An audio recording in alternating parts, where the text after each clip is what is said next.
RBI के नाम से झूठे कॉल करते हैं फ्रॉड कॉल्स करने वाले। आज शाम को 4 बजे के आसपास आरबीआई के नाम से, रिजर्व बैंक ऑफ इंडिया के नाम से फ्रॉड कॉल मेरे पास आया। 4 बजे के आसपास कॉल के डिजिट मैंने गिना नहीं उस समय, बाद में गिना तो 11 डिजिट का था वो।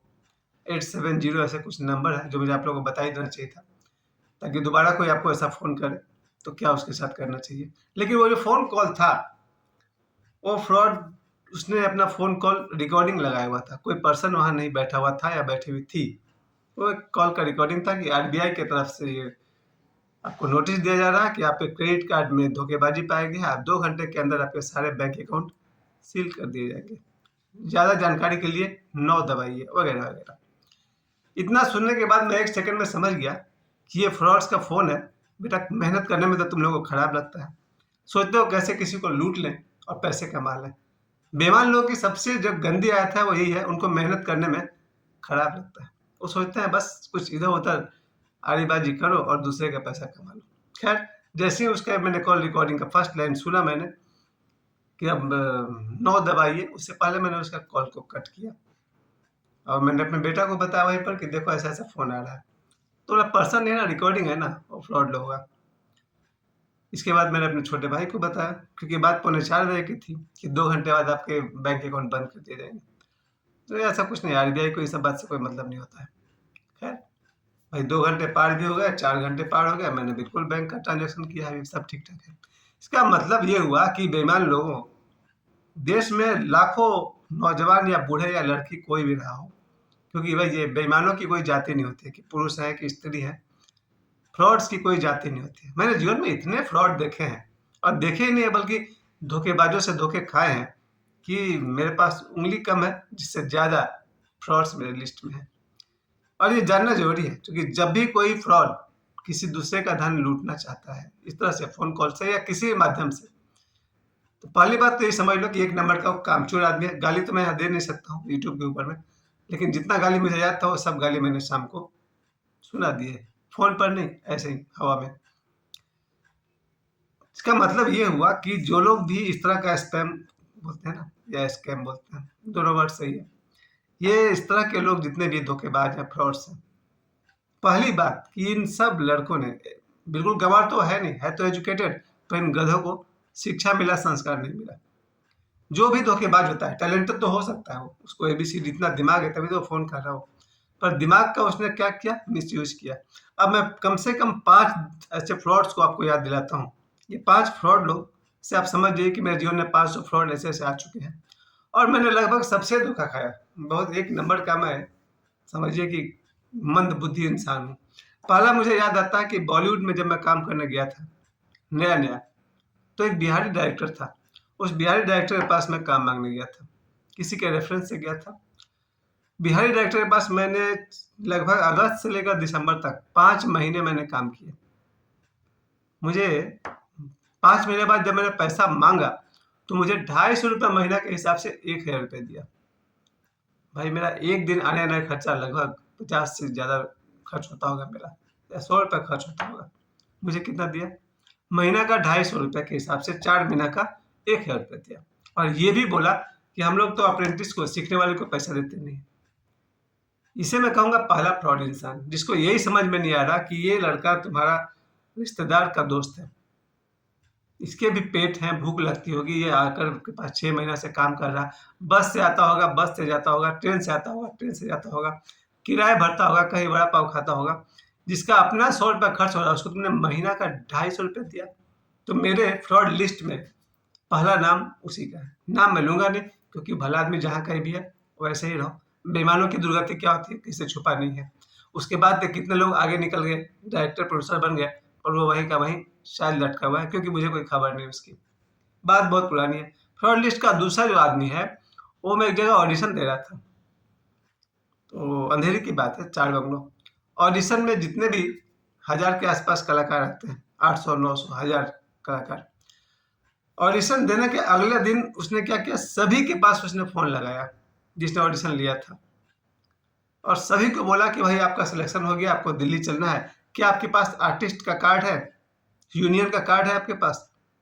भाई, 1000 में 1000 लोगों ने कहा होगा नहीं है, क्योंकि मैं भी उसमें से एक था। मुझे फ़ोन किया, बोला, "अरे! आपको दिल्ली चलना है पांडे जी।" "हाँ जी, हाँ जी, चलेंगे। इतना तारीख से इतना तारीख तक दिल्ली में शेड्यूल है। आर्टिस्ट का कार्ड है आपके पास?" "नहीं।" "तो बनवा लीजिए, ऐसे कैसे जाइएगा?" वगैरह, वगैरह। हमने घर पे फ़ोन किया, पैसे मँगवाए और हमने आर्टिस्ट यूनियन का कार्ड बनवा दिया। कोई सीरियल नहीं, कोई फ़िल्म नहीं, वो बस उसका एक धोखा था। तो मेरे फ्रॉड लिस्ट में वो भला आदमी भी है। ये दूसरा आदमी है, जिसने 1000 लोगों में से पता नहीं कितनों को उसने आर्टिस्ट का कार्ड बनवा दिया होगा और सबसे 5000 के आस-पास ले लिया होगा। हो गया उसके 2-4 लाख की कमाई। तीसरा लिस्ट जो है वो मेरा और भी करीबी दोस्त था। उसे मैं फ्रॉड नहीं करना चाहता हूँ, लेकिन फिर भी वही बात थी कि उसने मुझसे कहा, भाई एक्टर हो तो तुम्हारे पास तो यूनियन का कार्ड होना ही चाहिए। तो हमने कहा, भाई मेरे पास ये कार्ड है। अरे ये कार्ड नहीं चलेगा भाई, इससे अच्छा वाला कार्ड ये होता है। भाई इम्पा का कार्ड तो सबसे बड़ा होता है, इंडियन मोशन मूवी, वो वाला कार्ड तो भाई इम्पा को तो छोड़ ही दीजिए। अरे नहीं, ये कार्ड नहीं चलेगा, कम से कम ये कार्ड चलेगा यूनियन का। तो हमने कहा ठीक है बना दो। बोला आजकल तो किसी भी बंगलों में शूटिंग करने जाइए तो वहाँ पर आ जाता है सब, छापा मारता है, जो यूनियन का आर्टिस्ट नहीं है उसको वो लोग कैमरा लेता है, लाइट लेता है, वगैरह वगैरह। अच्छी तरह से मुझे डरा दिया। हमने क्या किया भाई, फॉर्म भर दिया। मैंने कहा फॉर्म भर दीजिए, कार्ड आपका बन जाएगा। मैंने फॉर्म भर दिया, बोला पैसा दीजिए। अब 5000 तो मेरे पास था नहीं, शायद मेरे पास 1000 रुपये ही था उसमें। तो लीजिए फॉर्म भर दिए, तो अब तो पैसा तो देना ही पड़ेगा, हमको वहाँ जाके देना है 2 घंटे बाद। फिर मैंने घर पे फ़ोन करके मैंने 5000 रुपये मँगाए और दे दिए। भैया ना मैंने कोई फ़िल्म किया, ना कोई सीरियल किया, ना कुछ काम किया, गए 5000 रुपये पानी में। ये मेरा फ्रॉड लिस्ट का तीसरा आदमी था। अब चौथा आदमी जो है वो भी मेरा बहुत करीबी आदमी था। उसने कहीं पर मुझे कोई काम दिलवाया, राइटिंग का काम दिलाया। मैंने महीना भर तक लिखा, शायद 50-100 एपिसोड कुछ लिखना था हमको। लिखने के बाद मुझे 7000 का पेमेंट मिला, और जो पेमेंट था उसने अपने नाम से निकलवाया। जब मैं महीना भर बाद अपना पैसा मांगने गया तो उसने 7000 में से 3000 मुझे दे दिए, 4000 रख लिया कमीशन। ये मेरा फ्रॉड लिस्ट का चौथा इंसान। पांचवा इंसान किसे कहूँ, क्योंकि मेरे पास 500 लोग और हैं। कहने का मतलब ये हुआ सर कि ये जो फ्रॉड लिस्ट में जो जिन लोगों का मैं आपको नाम बता रहा हूँ, ये 4 लोग, 4 मैंने बताया, 5 भी बता सकता था, 500 भी बता सकता हूँ। फ्रॉड जो होता है, धोखेबाजी जो होता है ना, ये आदमी के मन का बहुत गंदा खेल है। जब तक आपके जीवन में अच्छे माँ-बाप के अच्छे संस्कार नहीं मिलेंगे, तब तक आप फ्रॉड बने रहिएगा। जिसके माँ-बाप सच्चे हैं या माँ और बाप में से कोई एक भी सच्चा है, वो फ्रॉड नहीं हो सकता है। क्योंकि माँ का भी खून है, बाप का भी खून है। अगर माँ अपने बच्चों को अच्छा संस्कार दिया हो, तो फ्रॉड नहीं बनेगा। और फ्रॉडगिरी सिर्फ बॉलीवुड में नहीं है, सिर्फ यहाँ नहीं है, हर रिश्ते नाते में फ्रॉड है। मेरे ऐसे-ऐसे दोस्त भी हैं, जो महा 420 हैं, महा बेईमान हैं। बहुत सारे दुश्मन हैं जो महा फ्रॉड है, पर उनसे करना क्या है हम लोग को? प्यार में धोखेबाजी, ये तो बहुत लंबा सब्जेक्ट है, उस पर तो बोलेंगे तो पूरा 1500 पेज का किताब आ जाएगा। प्यार में लड़के लड़कियों को धोखा देते हैं, उसके हजार कारण हैं, पर फ्रॉडगिरी वहां भी चलता है। प्यार मोहब्बत के नाम पर फ्रॉडगिरी बहुत चलता है। लड़के लड़कियों को धोखा देते हैं, और बहुत सारे केस में लड़कियां लड़कों को उल्लू बनाई जाती है और धोखा देती है। वो लंबा चैप्टर, उस पर मैं आज बात नहीं करूंगा। बस मैं यही कहना चाहता हूँ कि जो फ्रॉड लोग आपके अराउंड है, आपके आसपास है, उनसे बचने का क्या तरीका है आपके जीवन में? या तो ध्यान हो या भक्ति। अगर आप मेडिटेशन कर सकते हैं, गौतम बुद्ध से लेकर ओशो तक जो भी सिखाया हुआ है, तो धीरे-धीरे आपको समझ में आ जाएगा कि सामने वाला जो आदमी है, वो 420 है, और उससे आप धीरे-धीरे दूरियाँ बनाना शुरू कर दीजिए। फ्रॉड लोगों को जीवन में स्पेस दीजिए ही मत। ना उनसे मिलने में इंटरेस्ट रखिए, ना उनसे बात करिए, ना उनसे कोई डीलिंग करिए। गेट लॉस्ट का फॉर्मूला लगाइए।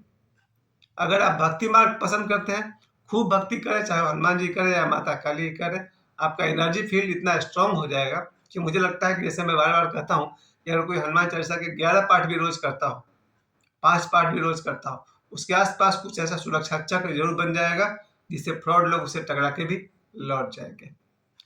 वरना जिसके जीवन में ध्यान नहीं है, भक्ति नहीं है, उसके धन-दौलत को दीमक की तरह लोग खा जाएँगे, उसके कीमती समय को लोग बर्बाद कर देंगे, उसका जीवन धीरे-धीरे नष्ट हो जाएगा। तो आज मैंने आपसे यही कहा कि आरबीआई के नाम पर फ्रॉड कॉल आया, और फ्रॉड्स के लिस्ट बहुत लंबे हैं।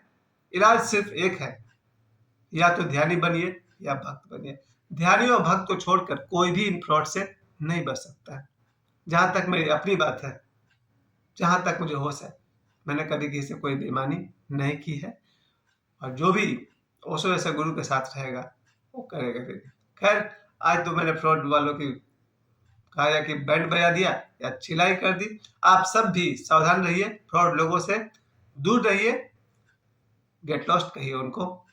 और मुझे समय देने के लिए आप सभी को बहुत बहुत धन्यवाद। प्रणाम।